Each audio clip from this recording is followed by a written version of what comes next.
Welcome to Business Mastery for Startups, Scale-Ups, and Early Stage Businesses with your host, Jerry Gadori. That's me, and Clint Hawkins, who I've known for years, a very experienced recruiting and career thought leader. Today, we're going to talk about a very, very important topic. So it seems like just yesterday that we're making fun of millennials, but we've moved past them to Gen Z. Gen Z is in the market, and the way that they look at things is a little bit different than Gen X, a little bit different than the millennials did. And Clint, with his experience in the space, is going to talk to us about what it's like to work with them, what it's like to interview them, to lead them, and to be led by them. So with no further ado, Clint, would you like to introduce yourself? Sure. Thanks, Jerry. Again, I'm Clint Hawkins, and I'm based out of Austin, Texas. I work for GEE Group, which is a technical staffing company, and I'm happy to be here. I've been in this space for a long time, so not only all those things about Gen Z, but I actually live with a bunch of Gen Zers, so I've got some other perspective. Yeah, so there's I'll try not to let the father of Gen Zers bleed into the recruiter of Gen Zers mixed together too much, but it might show up. I can't promise it won't. That's fair, though. You know, it's funny you mentioned that. I've got 2 millennials and 2 Gen Zers. Maybe we should do a father podcast one of these days. I wouldn't mind that. There's definitely some learnings there.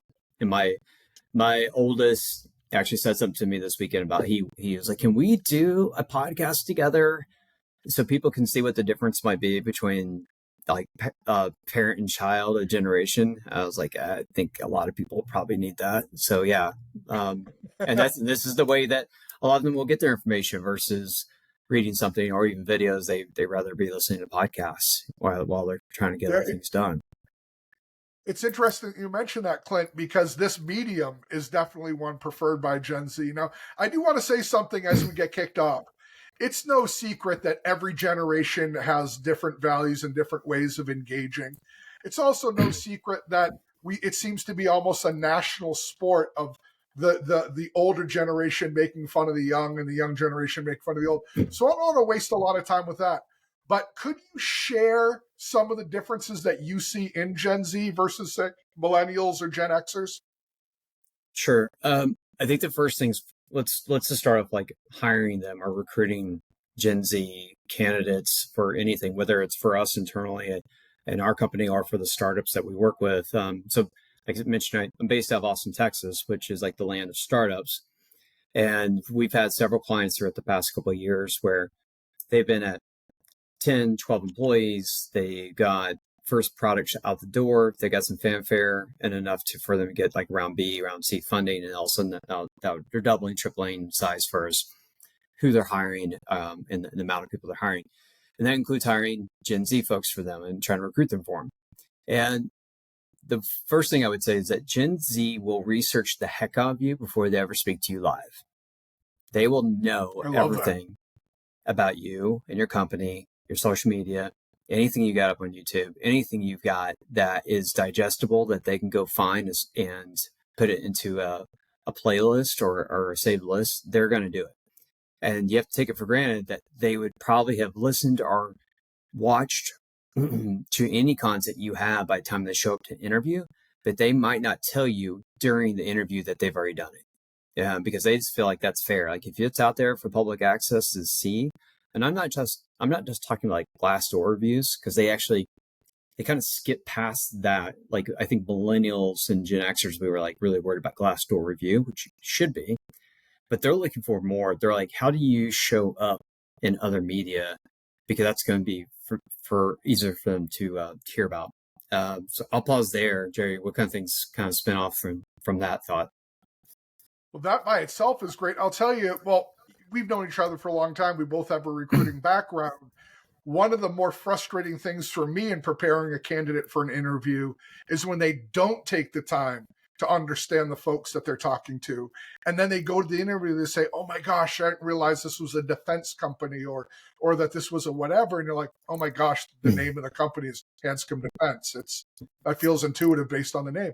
But hearing that Gen Z does that kind of research, I think that's a huge positive. I love that. And one other thing, lest I monologue here, it's incumbent on both the candidate and the interviewer to create a good match. And the interviewer's job is to make sure the candidate has the skills and is a cultural match. And the interviewee's job is to make sure the company has a career match for them and a cultural match. And if Gen Z is taking that extra step, I think that's gorgeous because they're, in my opinion, doing their job as an interviewer or an interviewee, rather. Yeah, definitely. So my first wave of advice would be look at your content that you produce as a company and your staff, your team, and go back and look at it as if you were a job seeker and review it and see, like, is there enough here? Do we explain what we do very well up front? Also, the more you can have your younger generation that does work there already, your Gen Zers, be the people that have a voice, it's going to help you like get them there, because they're going to say, well, I can identify, I see some other people there that are similar to me, so that I think this can be gaps. So if you only have your executive crew and they're millennials or whatever it's going to be, they're not going to identify as quickly. So get your youth, get your Gen Zers talking and bragging about your company through their lens, and that will help you attract the next Gen Zer that you really need. Yeah, let me pause there for a minute because that part's huge. So I talk about employer branding often on the show, in my book, in all the places where I communicate for just that reason. So one of the key components of any employer brand is the portion whereby you ensure that the folks you're trying to attract are represented in your branding for exactly the reason Clint just gave. Because if they don't see themselves, they ask themselves, is there really a place there for me? And unfortunately for you, Mr. or Mrs. Employer, very often the answer for them is going to be no, and they're not even going to give you a thought. So that's a great point, Clint. Thank you. Yeah.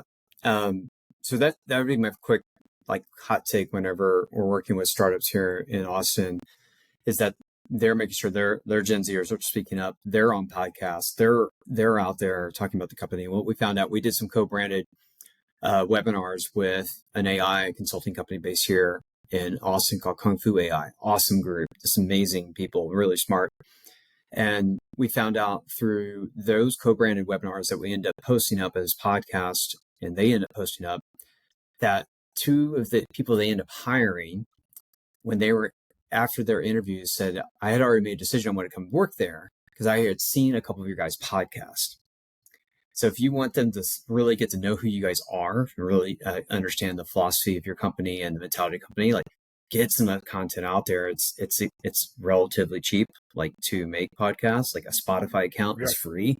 You don't have to do the video production piece. You can just do the audio and just have it out there so they can hear the philosophy of the company. Because if they make a decision based on a 30-minute or 1 hour interview, and that's all they have, and then you have a kind of a brochure website that's only pushing towards your customer, you're not giving them enough to chew on. You're not giving them something to think about later, especially if you're in startup mode and there's not a whole lot of content or articles out there about what you do. So give them more to chew on. Make it part of your actual effort in your hiring. Because when you look at you're launching a startup, obviously the resources, the most important resources, what talent do we have here? 100%. Yeah. And, and I'll say, before we move off of brand, you bring up a critical point. If all you've got is what you described, a brochure style site, 1 or 2 articles, that's it. And your competitor with a very similar offer has a much more robust presence, their comfort is going to lean them towards your competitor. And it's not much more difficult for you to grab that top talent because that other company is speaking more to their wants and needs. Yeah, definitely. And some good advice I've received a few times is you don't need to go out and pay for one more branding company to come up with all these things. Yes, just document what you do, record what you're doing, and then turn around and use that as your ammunition to go back out to market. So the Spotify account is free. Creating a YouTube channel is free. A basic Canva, and this is if you don't have a marketing person or even an HR person, some of these things are they're free to do. You need to get organized, be consistent with it. But also don't put it on you as the founder to do all those things. Find somebody that is in a Gen Z pocket, I have somebody that we just moved over to a full-time marketing role within our firm, and her ability to knock things out on Canva, on social media, on anything that we're asking for is, I don't know, 3 times, 4 times faster than I could ever get it done. So putting that out there to your team, hey, does anybody want to volunteer to help out with some employee branding efforts? Has anyone here ever done a podcast?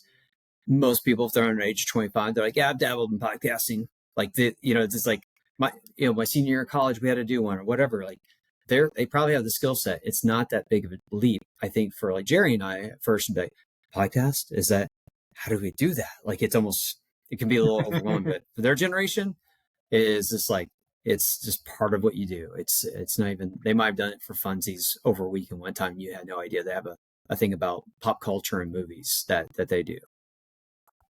It's 100% right. In my own organization, I do the same thing. If you look at my LinkedIn posts that have the motion GIFs attached to them, one of my guys does them for me because he digs doing that stuff and he's great at it. And he's far better than me. He's just a rock star. But listen, lest we make this all about branding for Gen Z, let's take it the next step. Now that we've got that Gen Zer's attention, what does the interview need to be like? Is it the same as millennials and Gen X's, or is it different? I think from what I've noticed from the Gen Z folks I've interviewed then hired, they want clear expectations. They kind of want to cut through any BS. And I'm taking a wild guess of why from now knowing some of the Gen Zers we've hired better. Several of them finished college during COVID, and they went through pretty rough time. Like if they were a junior or senior when COVID hit, it really messed up their world. Like it kind of get them stalled out in their career, and they a lot of things were like, I don't know, there was a lot of letdown for them. Like they were supposed to be the crescendo of their education, and everything just fell apart.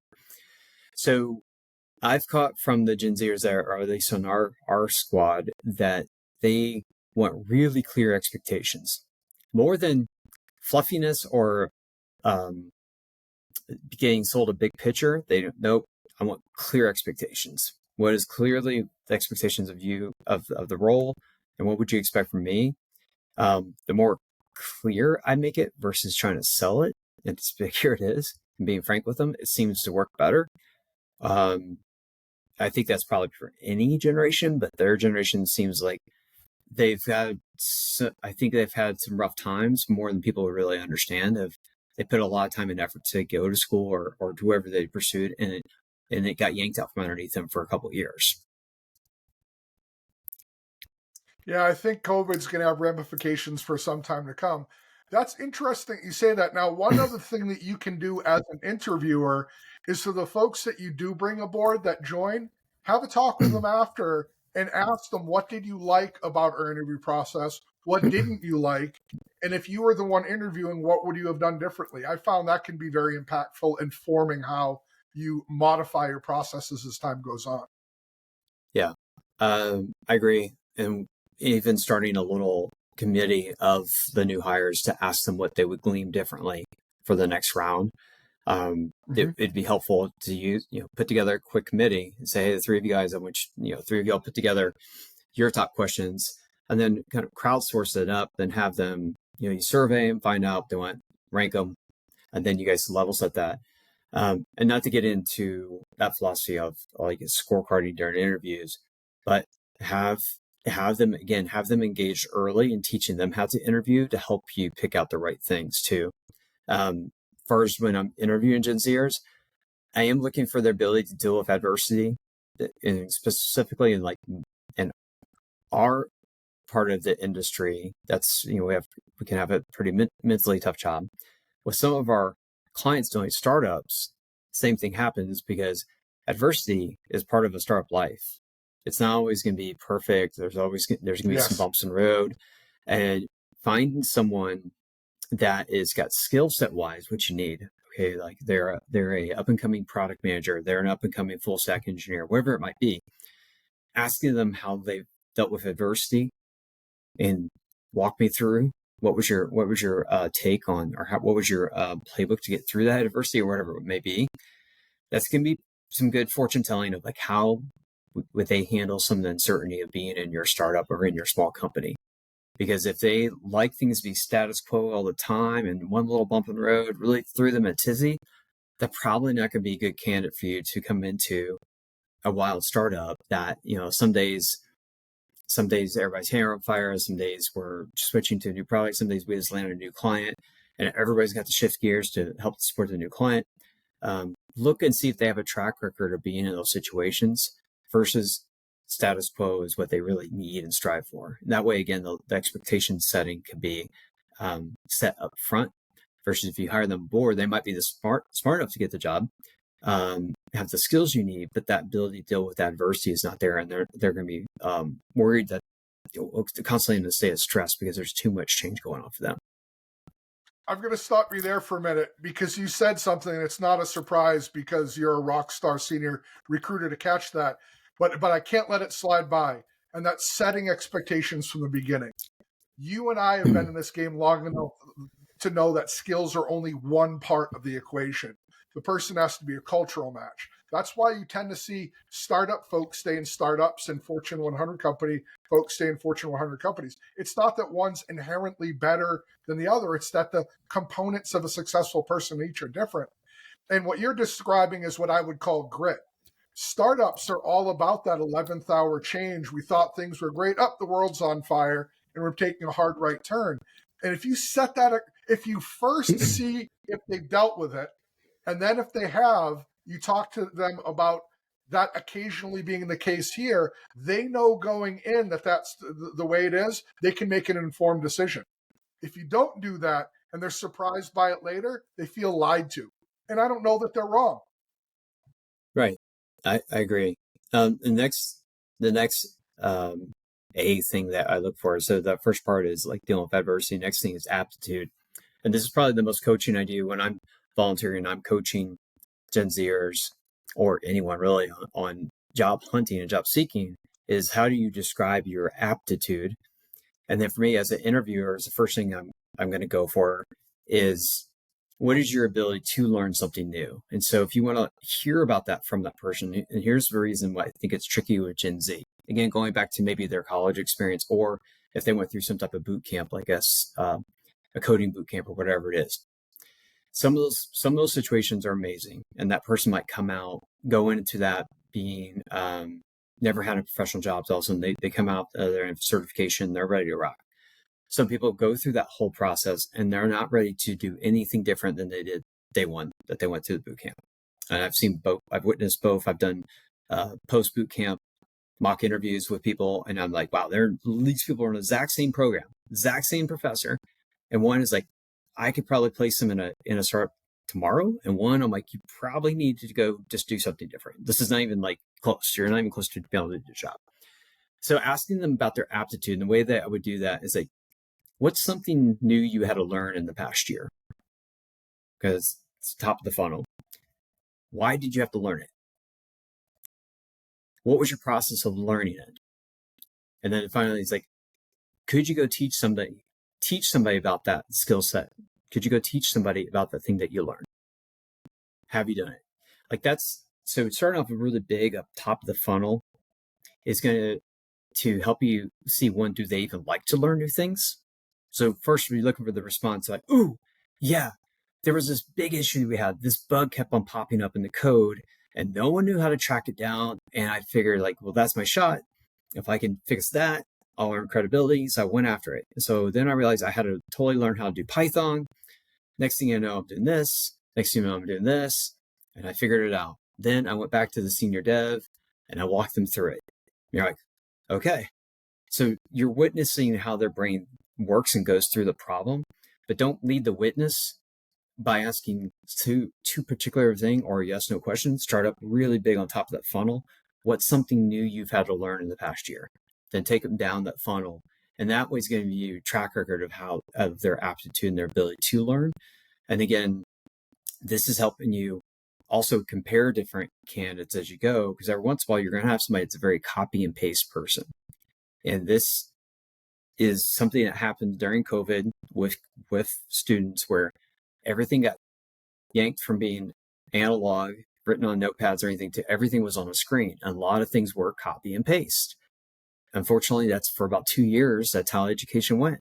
And then if that's what they ended up with, or that was, they skipped by doing that type of behavior, they might have never learned a really good framework of how to learn something tough or learn something that's really complex. No, that's great. And you hit on a lot of important recruiting things. And since this isn't about recruiting itself, I don't want to dig too deep into those. Though they were important, like not giving away the answer and the question and all that stuff. I could dissect that excellent recruiting process for hours. But more importantly, as it relates to Gen Z, we can't forget just how big an impact COVID had on the social experience of folks who came of age during that period, and how that lack of socialization and the way they were socialized to perceive adult relationships altered their perspectives. I suspect, as I'd said, some of it will fade, but some of it's going to stick with them. So that's huge. So when you're working with them, have you had the opportunity yet to have any Gen Z leaders in your group, or not yet? Not in a formal promotion leadership role. I think we're close, because that age gap, we're looking at folks that are in their mid-20s. They're starting to step into there.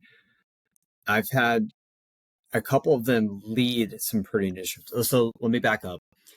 There's a young lady that we hired as an intern when she's a senior at University of Arkansas, and she was doing internal recruiting for us internally. Came on the team, became a recruiter, and now she is the lead of. She does her own production, but then she's leading the efforts for our corporate recruiting. And this is a function that for us is really critical for the whole company, right? She's finding us the next salesperson. Yeah. She's actually trying to find salespeople from other competitors and bring them our way. And she's, as far as I look at the roster of all of our whole group, she is the youngest person in our company. And I am putting the charge on her to actually go spread the word about who we are, our message, everything else. And she has produced the best results of anything, even using outside firms. She's the one that convinces people to come closer to us. So that would probably be, she's not leading others yet. I could see where she's going to be a good leader. She comes from a family of good leaders and like athletes, like her and her siblings are all like been top athletes. But putting the charge on her or trusting her to do something really important for the company, absolutely. And again, just for ages, like not talking about particular ages, Jerry, I'm the oldest person in our group, my company. She is the youngest. I'm putting that responsibility on her, and usually that would not be the case. It's kind of like the whole Simon Sinek thing. He's talked about being out on an aircraft carrier and goes up to the deck, and there's a 19-year-old literally at the wheel of this, city on a boat with all these multi-million-dollar aircraft on it, and they have a 19-year-old driving it. And he's like, why are you letting this guy? They're like, if you don't trust him and put him in the situation, when are they ever going to figure it out? When are they ever going to have that feeling of the weight of it all? So I would say put them in charge of things that are important, and let them go ahead and get some of that strength of getting blown around by the wind, so they become a stronger tree for you. I'm going to jump in here for a minute. For those of you that aren't recruiters, understand that they just chuck this person to the deep end of the pool. So one of the hardest types of recruiting you can do is passive recruiting, because these folks don't have a need. You have to sell them on even talking to you. Added to that, he'd mentioned it's a sales role. One of the most difficult things about recruiting salespeople is that even a bad salesperson can sell themselves. So that's no small thing to put someone at that junior level, that young in age, in charge of such an important part of an organization, such a frankly difficult part of an organization. So that's really interesting and exciting to hear. And you couldn't be more right. So the leadership framework that we teach in our programs to startups is the EFG leadership framework: engage, fulfill, and grow. So you want to make sure everyone feels heard and valued. You want to make sure they're fulfilled in their roles. You want to make sure they're growing in their skills and responsibilities. And Clint just gave an exact example of that. Now, you did mention she's an intern, correct? She started off as an intern during the fall of 2021, and then she graduated in December of that year. We brought her on board as an FTE after she interned. She interned for us for about roughly 4 months. So she's been at FTE now for 2 years. Yeah, And not yeah, surprising. I'm sorry to speak over you. Not yeah, surprising at all. You know why? Because you gave her responsibility. I'm sure, knowing you, that she had plenty of training and plenty of interaction, and she watched experientially you talk the talk of growing her in her chosen career. It's obvious she'd join. That's awesome. I love that story. yeah. So one of the things I do want to throw in there if we have a minute to talk about is like, how do you Sure. actually, when you're talking about hiring Gen Z and then onboarding them, and especially if you're dealing with a 100% remote startup or remote team, there's a big fear here because when in my generation, the way that you hired young people is you hire 5 or 6 at a time, you put them in a bullpen, and you put a manager right over the top of them, and you Hawkeye them all day. You know, from Yes. the minute the bell rings until the time you leave, and they're all waiting for their boss to leave, where they can leave. It's all this weird like pressure of like physically, are you there all the time? How long did you go for lunch? All these things, right? Well, we go 100% remote. A lot of those things are tossed out the window. So that your way of having accountability and ability to train someone is dramatically different from what you probably experienced from your own onboarding or your first job that you ever had. And that has For been for sure. me a huge learning curve of like, okay, how am I going to adopt and really foster this person that just came out of college, never had a professional job yet, I've never sent a professional email yet, and all of a sudden you're going to go from I can't just pull my chair up and hang out for a couple hours. Yes. We're here on Teams or Zoom, whatever it is. That was quite a challenge. I admit I started to lean on my other younger staff. I was like, Yep. I asked for a group of volunteers to say, anybody want to volunteer to help let the new person shadow with you? They need to have chunks of time, 3 to 4 hours of the day, and they are going to watch everything on your screen. Who wants to volunteer? And we'd set up a little block schedule. They start to fill it in. And then within a day, I had enough shadow time for this person to go through. And then on Fridays, I had a scorecard and say, hey, what all things did you see this week and that checked off on your scorecard? Did you get to witness this process? Did you get to witness this in our CRM? Did you get to witness this? What did you pick up from it? And so the scorecard at the end of the week, that check-in, was like this, the curriculum of what all do they need to witness. But I did put the workload on me to be everything. I shared that workload out just like you would if they were in a real office, because they could hear everybody in the bullpen and they could go, hey, why don't you go spend some time with so-and-so? Go pull your chair over there. So you have to kind of think about you're in a virtual bullpen behavior, but you do need to be coordinated. But you also need to engage your other employees, which they usually like too, because they get to participate in development with somebody else. But don't put it just on yourself, because when that you're probably going to screw it up. It's way too much pressure. Plus, you probably have to do your own job.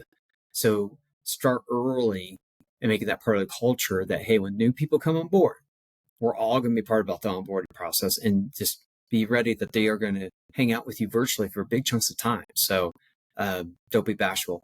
However, for their generation, last thing I'll say about this, just like my kids, my youngest is 11 going on, who knows, but she's stuck in the 1990s. She literally wears Jinkos and a backwards hat and rides skateboard My everywhere. 15-year-old does the same thing. He dresses like a 90s skater boy.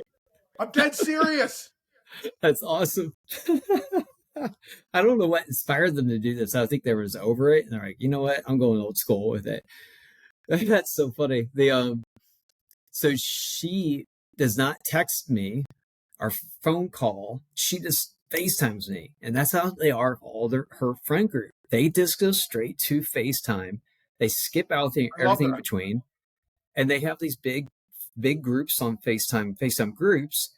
And if somebody wants to hang out with everybody, they hit that button, they light up like 7 other people at once, and they're trying to get a big FaceTime thing going on, and they're trying to figure out, okay, where we're going next. I'm finding also with the Gen Zers I work with and Gen Z candidates, they're just quick to be okay. We can skip a phone call. We don't have to go from phone call to video or something. Just, hey, can we hop on FaceTime at this time? Or, hey, can we do this? And they're like, yeah. And it's funny because my generation, I think, is kind of like, wait, you want me on video right now? Like, you don't even like know me yet. And their generation is like, nope, we're skipping right to video. And so that's Yeah, interesting thing. It's different for them. yeah. Let me jump in for a minute here. So, a couple things. I think that's the COVID part again, because they were stuck in their bedrooms and didn't have the opportunity to interact in person, and having somebody on FaceTime is the next best thing. But you said one thing I want to disagree with you on pretty strong. You said, I have to admit that I leaned on my younger team members. That's not a have to admit. That's the sign of a good leader. So disagree there. The reason why you do as well as you do is because you're smart enough to realize that these people see things a little differently than you, and to go to people who can interact with them more closely. I think that's awesome. That's not an I have to admit. That should be a I'm proud of. Right. The other thing I want to mention that I think is awesome, and I'm learning this now from you about the FaceTime, because when you mention it, I recognize it now because my son FaceTimes me. I don't even think about it because he's my son. But that's huge about that is you'll remember millennials wouldn't pick up a phone, they'd only text. And so when we were trying to teach them to interact, we're like, text is too ignorable. You've got to use the phone too. It was like asking them to peel the skin off their fingers. But hearing that Gen Z is comfortable with FaceTime, that's huge. Yeah, I think they're okay with what I'm seeing like on my everyday life between my kids and with the Gen Z folks I work with. They'll Teams call me, like video Teams call me, not even ask me, hey, do you have time? So whether it goes to my phone or my laptop, and they're just used to that's how they interact with their friends. That's how socially. So it'd be interesting as their generation becomes the leaders in tech and leaders in whatever industry. How is cold calling going to change on the road where they just try to video call the customer, whoever it's going to be, and skip go and just go right to it. So it's I got to be interesting honest, to I see love that. it. I love it. That's great. Oh Well, man. listen, I need to wrap up a little bit. It's clear you Yep. and I could talk all day long. So let me ask you this. Switching off the Gen Z part, which was awesome. Where can people find you if they want to reach out to you and learn more? What's the best way for them to get in touch with you? Yeah. So obviously on LinkedIn, if you look me up, Clint Hawkins, and you'll see GE Group, and there's a lot of, you'll see some LinkedIn live posts, videos, and different content I put out there. That's probably the easiest way on LinkedIn. The other way is I can give my email kind of slowly on here. So if you want to pick it up, the easiest So one let me is let me just say to go that. ahead. So I'll put both, Clint. I'll put both in the show description. So Yep. anybody who wants to reach Clint, his LinkedIn profile will be in the show description, and his email address, if you're comfortable sharing that, will be in the show description. Yeah, definitely. And anyone that wants advice on these topics, or especially when it comes to the piece of how do you identify, and obviously your work does this too, but anyone you got questions about that, please feel free to reach out. And I love these things. I do a lot of volunteer with job seekers and coaching Gen Z folks on how to get jobs. So I see it through their lens quite a bit. Like weekly, it's part of my my volunteer time is helping people go through that side. So I can give you perspective on kind of how they feel about some things too. It's not just from a hiring manager standpoint, but hearing it from them. I love that. I think that's great. And Gen Zers, if you're listening to this and you don't take them up on it, you're missing out. I've known Clint for quite a few years now, and he's a rock star. He's been recruiting for a very long time, and he can give you the perspective of somebody doing the hiring, which gives you the opportunity to run through a dry run with no negative outcomes. So that's a huge win.